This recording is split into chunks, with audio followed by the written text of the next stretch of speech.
भाव अनुसैया माँ कहते हे जानकी उत्तम नारी ताकू कहवा जे स्वामी सुख दुख रे साथ दब मध्यम नारी ताकू कहवा जे पर पुरुष को देखिले बाप भाई आउ पुआ नजर रे देखिब आ अधम नारी ताकू कहब बाप ठारू पुआ भिन्न बउल पुरुष को छाड़ी नारी ये पर पुरुष रे मन बड़ाइबे देश रे पड़िब मारिका पुनर्बार लिखिले कहानी आयते न रहिबे बाबू अनायते जीवे कहानी आयते न रहिबे बाबू अनायते जीवे बाबूले अनायते जीवे हे बाबूले अनायते जीवे हे भगवती वीरसी काबूले भगवती वीरसी काबूले आउ स्वामी को दे गाड़ी स्वामी को दे गाड़ी स्वामी को दे गाड़ी हरि बोल राम को दे बोलिए राजा रामचंद्र भगवान की जय। मध्यम नारी ताकू कहा जाए जे वर्ष सारा स्वामी सहित कली झगड़ा करिवो सावित्री व्रत 5 दिन पूर्व रिहर्सल करिबा कली झगड़ा करिवो जहा भी हो 3 प्रकार नारी रो संज्ञा कहि देले अनुसैया मां भगवान विदाय नेले अत्रि आश्रम रु विदाय नहीं ठाकुर पहुंचिले सुतीक्ष्ण पाखे जे अगस्त्य मुनि जने महान शिष्य सुतीक्ष्ण महाराज ये अगस्त्य मुनि सुतीक्ष्ण को थरे कहिले सुतीक्ष्ण तू तो मोर एकमात्र शिष्य आ समस्त शिष्यों भितर तू मोर प्रिय अत्यंत तेना मु तते गोटे दायित्व देके जाउछे से दायित्व जदि तू ठीक करिवो तुम जीवन रे गोटे अति प्रिय पात्र ही जीव सुतीक्ष्ण कहले महाराज कोन कहिबे कोन तू जहा कहिबे मानी महाराज कहले सुतीक्ष्ण मुटिके तीर्थ बोलिबा को जाउची मु तीर्थ जाउची तू सिंहासन रे पूजा पाउतबा शालग्राम को सब दिन गाधेई दे कि भलरे ताको पूजा करी ये भारी खुशी गला कहला जदी मु भलरे गाधेई दे कि तिलक करी श्रृंगार करी कि सेवा करीबी मो गुरुदेव भगवान मो ऊपर बहुत प्रसन्न हेबे तो सुतीक्ष्ण को कहले गुरुजी शालग्राम को देई गले तीर्थ को सुतीक्ष्ण दिने से शालग्राम को धरिकी गाधेई दउतिले स्नान करउतिले चिंता कले कले मु जाउची गुरुजी तो कहछथि भल की स्नान करिबा को मु आकु पोखरी को नै जाय ताको बुड़ेई की भलरे गाधेई दे आउ सतकु सत सुतीक्ष्ण कोन कले से दिन आउ पित्तल थाली रे तंबा थाली रे रूपा थाली रे गाधेइले शालग्राम को धरिकी पोखरी कूल को चली गले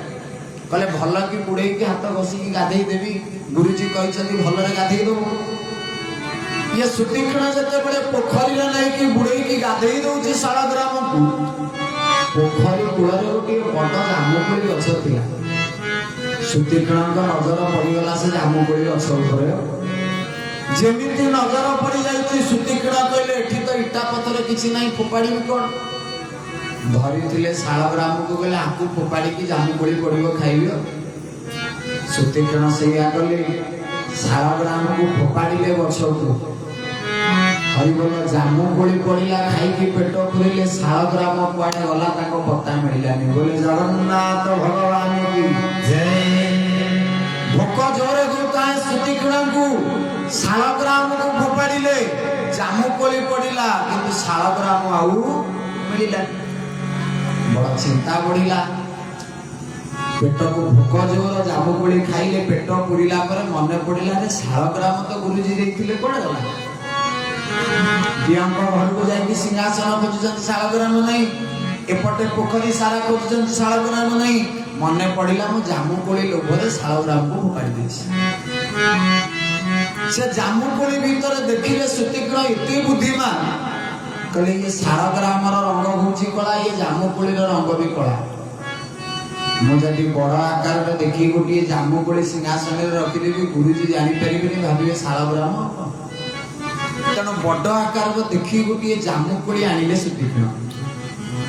आनिकी सिंहासन रखिले जते बळे रखिले किछि दिन पर गुरुजी तीर्थ बुलिकी आसिला बेले को पचारले सुतीक्षण अरे शालग्राम भगवान सेवा केमिति चली ना आज्ञा सबुदिन पोखरी की नहीं जाए गाधेबा भलर सेवा चलछि तापर दिन को सकाळ गेला बेले को अगस्त महाराज जते बळे सिंहासन रे शालग्राम आनिकी गाधेई दउचंती आउ सेवा करू करू जते बळे श्रृंगार करबा को जाउचंती पचारले कहले सुतीक्षण को शालग्राम छोट देखा होचंती सुतीक्षण कहला कोन कहिबी बड़ चिंतार पड़िले जदि सत कहिबी गाली बुलज हम ऊपरे पचारले सुतीक्षण ये शालग्राम कोन छोट हो जाय छ मु बुझी परनी सुतीक्षण कहले गुरुजी मो दोष नाही आपन को दोष ना मोर कोन दोष ना आपन कहितले भलो की गाधेई दबु शालग्राम को मु सबुदिन ताकू पुनी पुनी चंदन पुनी पुनी पानी ये ठाकुर कहाँ घिसी गए मैं क्या जानी सुतीक्षण कहले बार बार गाधेई दउछि बार बार चंदन लगुछि से घसे कि केते बेले छोट हो जाय छथि मु केमि जानि पुनी पुनी चंदन पुनी पुनी पानी अरे ठाकुर कहाँ घिसी गए मैं क्या जानी अवस्था मुनि कहले ताहे ठीक अछि भलो मन दे की सेवा करछि सब ठीक हैला जते बेले शालग्राम भगवान को हाथ कुमारी कर कमल रे स्वयं भाव रे श्रृंगार करूचंती अगस्त्य मुनि सेना छोट हो जाइतिला गाधेई दे की छोट हो जाइतिला बोली कहि देले सुतीक्षण जते बेले श्रृंगार करूचंती तिलक लगाउचंती चंदन लगाउचंती ऊपर छिलका छाड़ी गला चोपा छाड़ी गला पचारिले महाराज सुतीक्षण शालग्राम सेना छोट हो गले ये चोपा कोन छाडुछि सुतीक्षण कहले गुरुजी मळी छाडुतबो चेक करंतु बोले जगन्नाथ भगवान की सब कथा को गुप्त रहस्य को जानिला परे सुतीक्षण महाराज हाथ जोड़ी क्षमा जते मांगिले मध्य सदगुरु जेबे मारे गोइठा सदगुरु जेबे मारे गोइठा सदगुरु जेबे मारे गोइठा सदगुरु जेबे मारे गोइठा तारो घरे से गले पैसा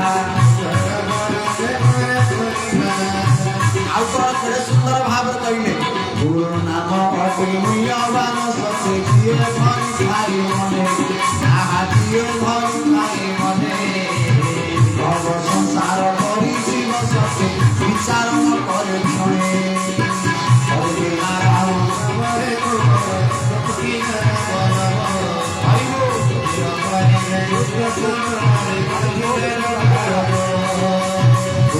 नाम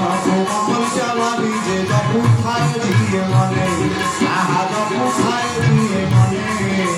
ए भव संसार करी जीव सत्य लोभ नाई प्रतिक्षणे हरि नारायण हरि बोल हरि बोल हरि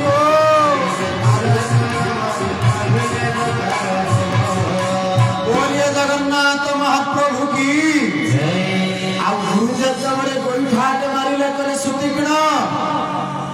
शालग्राम न आनिबा पर्यंत आश्रम रे केबे पाद पकेबो शालग्राम न देला पर्यंत तू मो शिष्य नुहे कि मो तोरा गुरु नुहे जय जा बोधवे बुलिबा को आस्तेले तारिणी मां के दर्शन पाई धन्यवाद जति की क्षण भी सत्संग मिलबा एक घड़ी आधो से पुनियाद तुलसी संगत साधु के हरई कोटि अपराध गोटे घंटा अध घंटा 15 मिनिट अधा 7 मिनिट रु गोस्वामी कहले गोटे क्षण भी जे जगह बसी जाए से कोटि अपराध को नष्ट कर दियंती बोली गोस्वामी प्रमाण दे कहीं के ना सत्संग की गंगा बहुत चली जाए उन्हें कोई ना है समय तेणु कथा तो कहले सब गीत को सब कथा को पद अच्छी किंतु समय आम हाथ में नहीं समय बड़ बलवान तेणु जहाँ भी कहू ये सत्संग गोटे क्षण बसिले प्रभुंकर अनुकंपा मिले आ गोटे अपराध नष्ट हो जाए तेणु भगवान आज सुंदर भाव में बुझाऊँ रामचरित मानस कलम कले कहले सुतीक्षण को जते बेले गोइठाटे मारिले अगस्त्य मुनि कहले शालग्राम न आनिबा पर्यंत तू मोर शिष्य नुहे कि मु तोर गुरु नुहे। आज सुतीक्षण बसिचंती जंगल भितर अरण्य भितर आ मने मने खोजुचंती मो ठाकुर को कोउदिन शालग्राम मिलिबो। ये मन भितर गोटिया लक्ष्य जे भगवान को मु केमिति पाइबी जहा फल रे मो गुरुंकर पादरे आ प्रणाम करि पारुनी गुरुंकर चरणाश्रित ही रही। जीवन लक्ष्य जो दिन दुईटा हो जाए से दिन आमर लक्ष्य मध्य भागी जाए। जीवन लक्ष्य जो दिन दुईटा हो जाए से दिन बर्बाद हो जाए भविष्य। लक्ष्य जो दिन एक हो जाए से प्रभु को आमे खोजा दरकार नहीं। प्रभु खोजी खोजी सुतीक्षण पाखे पहुंचला भाया पहुंच आपाई तो ब्रज सत माने कहती ये जीवन मंजिल ये जीवन लक्ष्य हूँ गोटे सी हूँ प्रभु मान। केड़े सुंदर भाव रे ब्रज संत कलम कले कौन कहले ना ये जिंदगी में एक मंजिल राम को ही पाना था। जिंदगी में एक मंजिल राम को ही पाना था। जिंदगी में एक मंजिल राम को ही पाना था। जिंदगी में एक मंजिल राम को ही पाना था। राम को ही पाना था। राम को ही पाना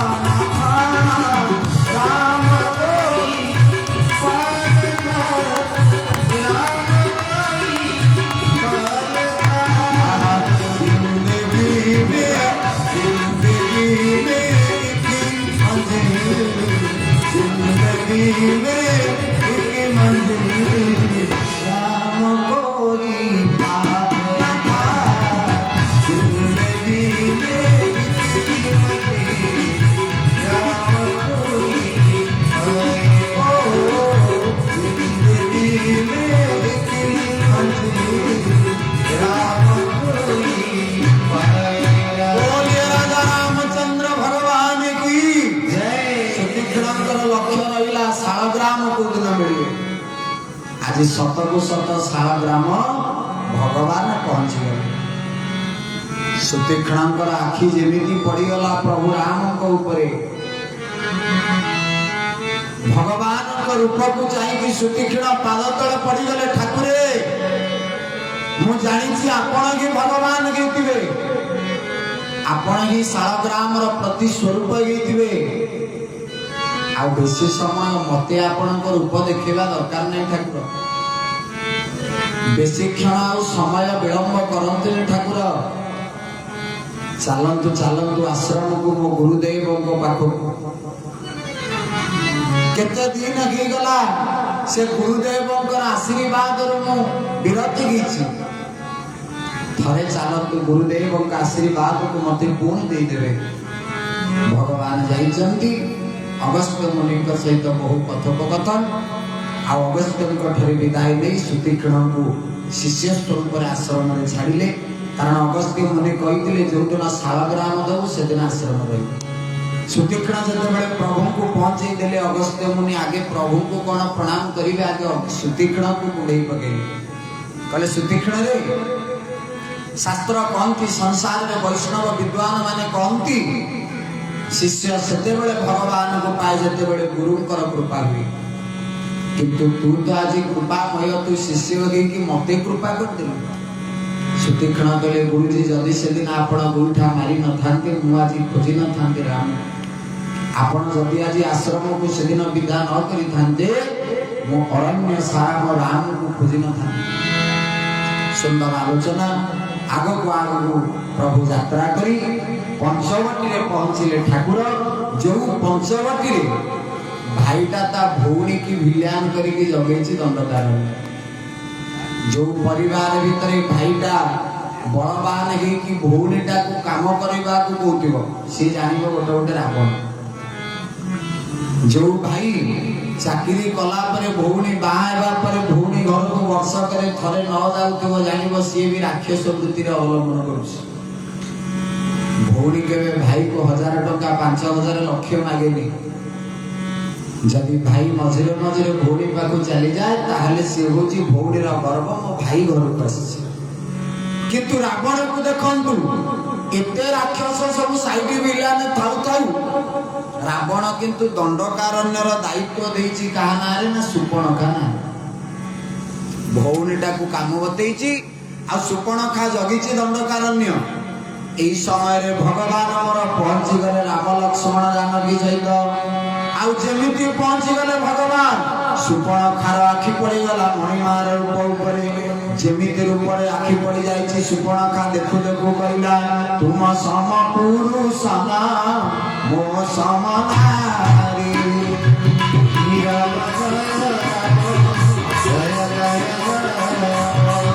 तुम सम पुरुष ना मो सम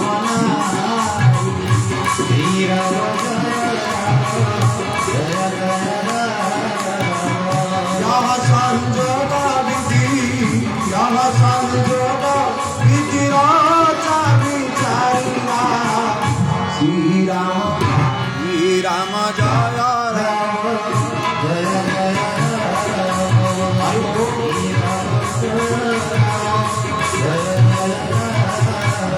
सुपर्णखा देखु देखु कहला मु विवाह करिवि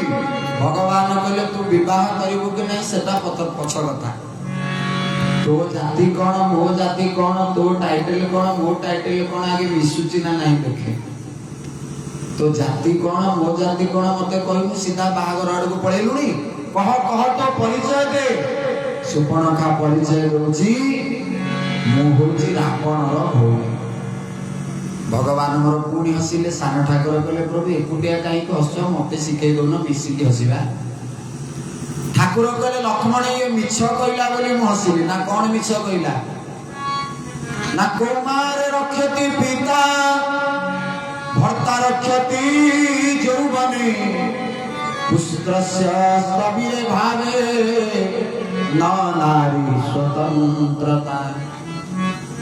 झीटी जदि बाहा न होइतिबो ता बापर परिचय बसे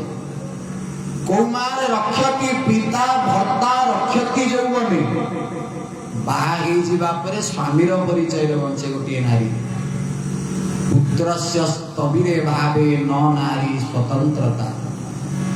नारीटा जते बड़े बुढ़ी गई जाए सेते बड़े पुअर परिचय रे बंचे जे से मां जनक के ना अमुके पुअर ना किंतु भगवान कहले लक्ष्मण सुपर्णखा जते बड़े परिचय देला ता भीतर ता बापार ना नहीं कि स्वामीर ना नहीं कि पुअर ना नहीं सीधा जाई भाई पाखरे पहुंची सुपर्णखा कहूची सुपर्णखा रावण के बड़ी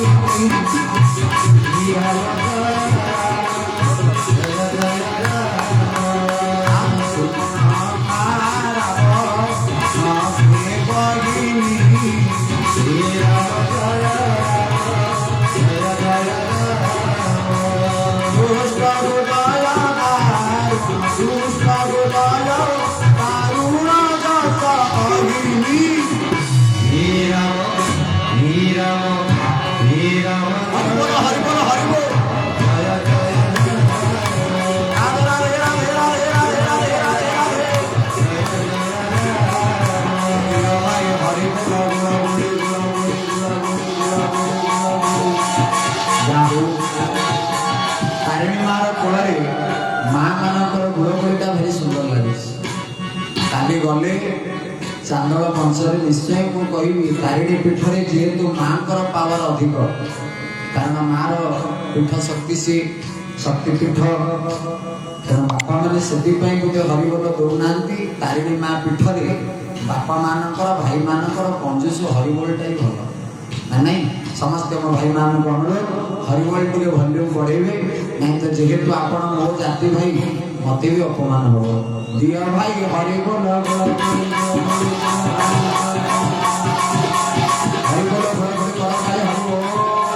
दिया भाई हरिबोल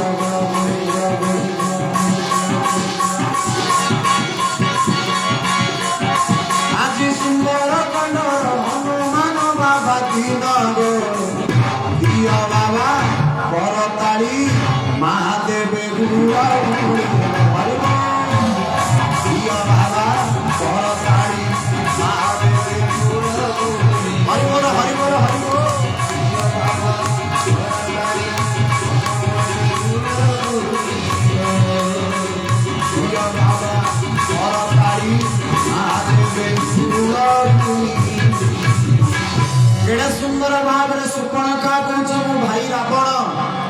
मुता भूल सुपर्णखा बहुत कथबार्ता ठाकुर पचारे जदि तू मत बाहर मु तो एक पत्नी व्रत द्वितीय पत्नी ग्रहण करी मो सान भाईटा एपर्यंत अनम्यारेड अविवाहित होगी जहाँ ताकू बाहर सुपर्णखा मने मने चिंता कला जने श्यामला आउ जने गौर पार्थक्य एतिकी ये भी सुंदर सी भी सुंदर नहले ये श्यामल सी नहले गोरा टोकाटा एमिति बाहागर रोग लगी जे सुपानानी पुणी दौड़िला लक्ष्मण पाखु गला बेलू से कथा सुपर्णखा कहला तुमको बाहा राजी अच्छी सान ठाकुर लक्ष्मण टी मुड़की हसी दे कहले ठीक अच्छे मुझे राजी अच्छी ते बाहा किंतु सुपर्णखा कहला पुणी किंतु कौन मत तो बाहा तो सान ठाकुर लक्ष्मण कहले मालो जदि मते बाहा अयोध्या सारा झाड़ू मारी झाड़ूदार हम जदि मो भाई की बाहा सिंहासन रे बसिकी पूजा पाइबो जदि मते बाहा अयोध्या रे जे खाइबे ताको अइठा बासन बाजिबो जदि मो भाई की बाहा सुवर्ण थाली रे भोजन करिबो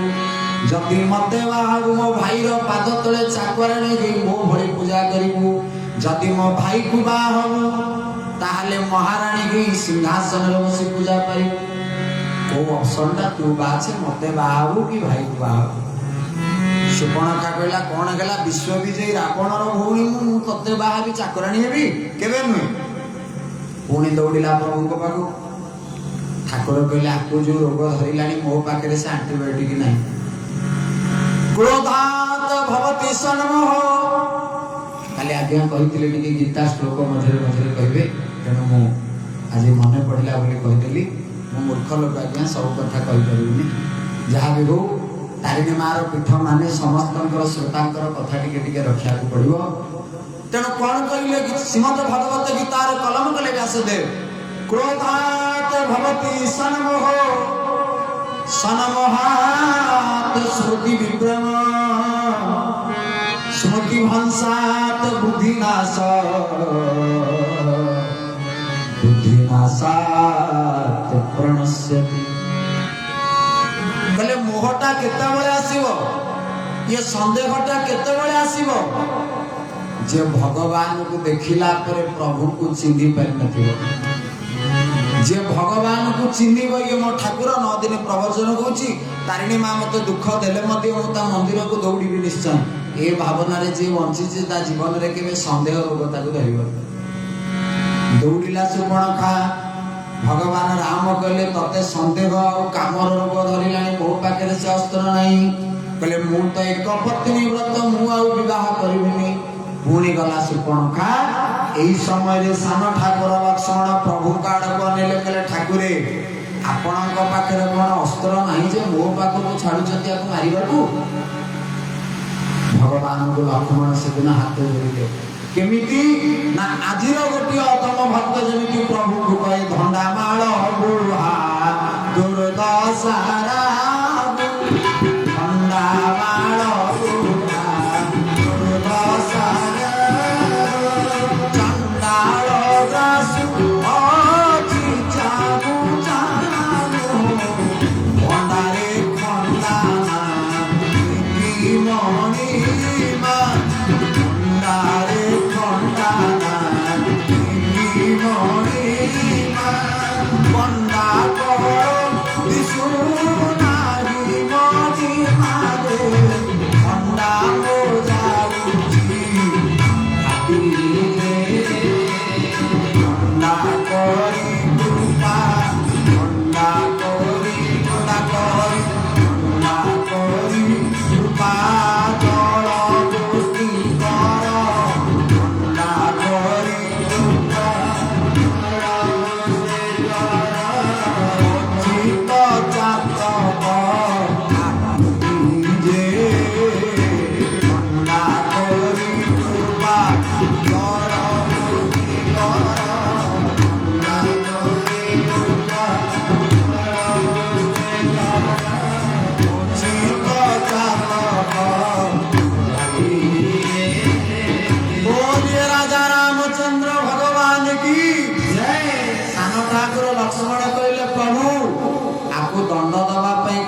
ଆପଣଙ୍କ ପାଖରେ ଔଷଧ ନାହିଁ, ଅସ୍ତ୍ର ନାହିଁ, ମୋ ପାଖକୁ କାହିଁକି ପଠାଉଛନ୍ତି? ଠାକୁର କହିଲେ ଲକ୍ଷ୍ମଣରେ ସବୁ ଡିପାର୍ଟମେଣ୍ଟ ପାଇଁ ସବୁ ପ୍ରକାର ଡକ୍ଟର ସବୁ ଅଲଗା ଅଲଗା ନା ନାହିଁ? ଟିଥ୍ ସ୍ପେଶିଆଲିଷ୍ଟ ଅଲଗା, ଗାଇନିଂ ସ୍ପେଶିଆଲିଷ୍ଟ ଅଲଗା, ସବୁ ପ୍ରକାର ପେସେଣ୍ଟଙ୍କ ପାଇଁ ସ୍ପେଶିଆଲିଷ୍ଟ ସବୁ ଡିଫରେଣ୍ଟ। ସାନ ଠାକୁର କହିଲେ ପ୍ରଭୁ ଆପଣଙ୍କ ପାଖରେ କ'ଣ ଅସ୍ତ୍ର ନାହିଁ? ଠାକୁର କହିଲେ ମୋ ପାଖରେ ଅସ୍ତ୍ର ଅଛି ଯେ କିନ୍ତୁ ଆ ପାଖରେ କାମ କରିବ ନା। କାହିଁକି ନା ମୁଁ ତାରି ପାଖରେ ମୋ ଅସ୍ତ୍ରକୁ ଆପ୍ଲାଏ କରେ ଯେ ପ୍ରତି କ୍ଷଣରେ ମତେ ଭଜନ କରିବ, ଯିଏ ମୋର ଭକ୍ତ। ମୋ ଭକ୍ତ ଯେତେବେଳେ ଭୁଲ କରିବ ବରଂ ମୋ ଅସ୍ତ୍ର ଦେଇକି ତାକୁ ପୁଣି ଠିକ ରାସ୍ତାକୁ ଆଣିବ। କିନ୍ତୁ ଗୋଟିଏ ଦୁଷ୍ଟ ନାରୀ ଯଦି ମତେ ପାଇବାକୁ ଚେଷ୍ଟା କରେ, ଏହି ଅସ୍ତ୍ର ମୁଁ ଦେବିନି, ବରଂ ତୁ ସେ ଅସ୍ତ୍ର କରୁ। ଲକ୍ଷ୍ମଣ କ'ଣ କଲେ? ନାକଟାକୁ କାନଟାକୁ କାଟି ଦେଇକି ଭାଇ ପାଖକୁ ପଠେଇଲେ। ସାନ ଠାକୁର ପଚାରିଲେ, କହିଲେ ଭାଇ ଗୋଡ଼ ହାତ ଥିଲା, ଗଣ୍ଡିରୁ ମୁଣ୍ଡକୁ ବି ଚାହିଁଥିଲେ କହିଥିଲେ ମୁଁ ଅଲଗା କରିଦେଇଥାନ୍ତି, ଇଏ କାନକୁ ଆଉ ନାକକୁ କାଟିବାର କାରଣ କ'ଣ ମତେ ଟିକେ ବୁଝେଇ ଦିଅନ୍ତୁ। ଠାକୁର କହିଲେ ଗୋଟିଏ ନାରୀର ସୌନ୍ଦର୍ଯ୍ୟ ତା ନାକ ପାଖରେ ଥାଏ। ଇଏ ମତେ ଦେଖିବା ଉପରେ ଯେହେତୁ କାମନା ଭାବ ଜାଗ୍ରତ ଥିଲା, ତେଣୁ ତା ନାକଟାକୁ କାଟି ଦେଇକି ଜୀବନ ସାରା ତାକୁ ଅସୁନ୍ଦରୀ କରିଦେଲେ। ଲକ୍ଷ୍ମଣ ନାକ କାଟିଲେ। କହିଲେ ପ୍ରଭୁ କାନ କାଟିବାକୁ କାହିଁକି କହିଲ? ନା ବାଲ୍ମୀକି ମୁନି ସ୍ତୁତି କରିଥିଲେ ସେଦିନ। କ'ଣ କହିଲେ? ତୁମେ ଶ୍ରୁତି ସେତୁ। ସେଦିନ ବାଲ୍ମୀକି ମୁନି ସ୍ତୁତି କଲେ, ତୁମେ ଶ୍ରୁତି ସେତୁ ରାମ ଜଗଦୀଶ, ତୁମେ ଶ୍ରୁତି ସେତୁ ରାମ ଜଗଦୀଶ, ଜାନକୀ ତୁମର ମାୟା ଯେ, ତୁମ ଆଜ୍ଞା ପାଳି କରନ୍ତି ସେ ସୃଷ୍ଟି, ତୁମ ଆଜ୍ଞା ପାଳି କରନ୍ତି ସେ ସୃଷ୍ଟି, ପାଳନ ବଂଶ କ୍ରିୟା ଯେ, ଏହି ମୋର ତୁମେ ମୋ ମାଲିକ, ମୁଁ ତୁମ ସେବକ, ତୁମେ ମୋ ମାଲିକ, ତୁମ ଚରଣେ ଦାସ ଦେ, ତୁମେ ମୋ ମାଲିକ, ମୁଁ ତୁମ ସେବକ, ତୁମେ ମୋ ମାଲିକ,